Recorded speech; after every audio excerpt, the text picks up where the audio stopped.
अस्सलाम वालेकुम स्टूडेंट्स, उम्मीद है आप खैरियत से होंगे।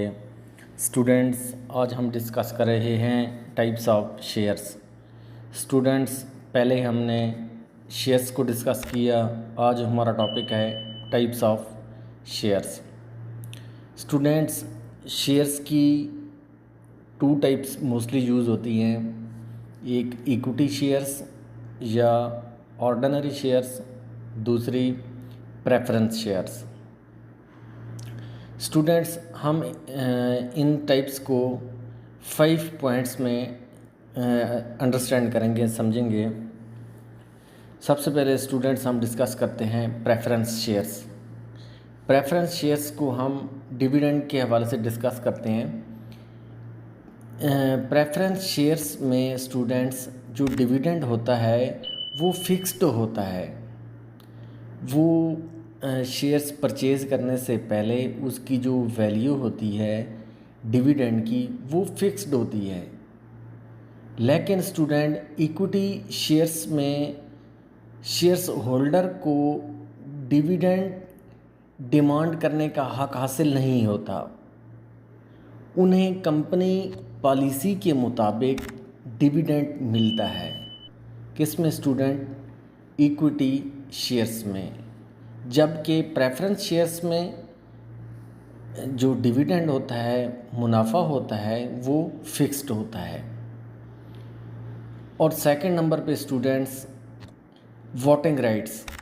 प्रेफरेंस शेयर्स में students voting rights shares holder को हासिल नहीं होते, जबकि इक्विटी शेयर्स में शेयर्स होल्डर को वोटिंग राइट्स हासिल होते हैं।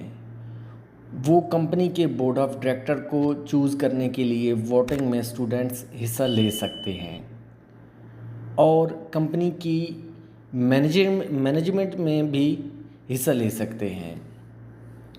स्टूडेंट्स, थर्ड नंबर पे trading in stock markets.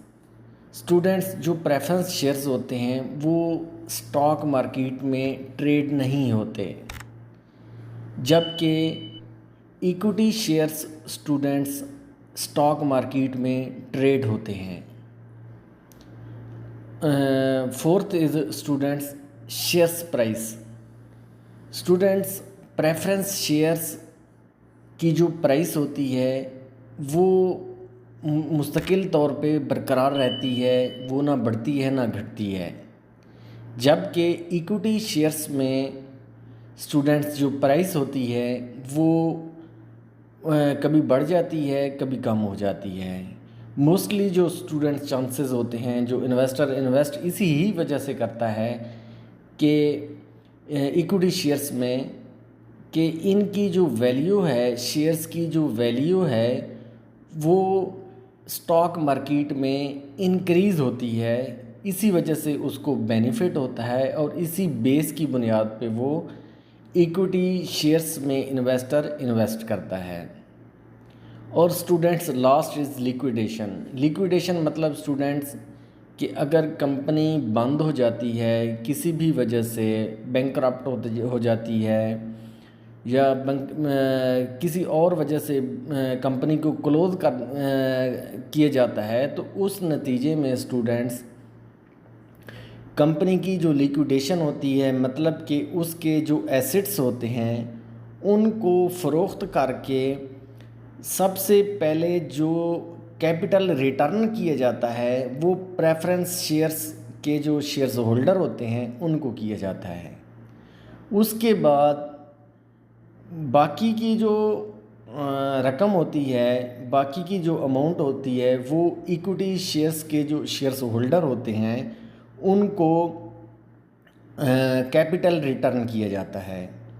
Students, I hope कि आपको समझ आई होगी। हमने आज डिस्कस किया है टाइप्स ऑफ शेयर्स को, इनको 5 पॉइंट्स में डिस्कस किया है प्रेफरेंस शेयर्स और इक्विटी शेयर्स के तहत। स्टूडेंट, आई होप कि आपको समझ आई होगी। Thank you so much.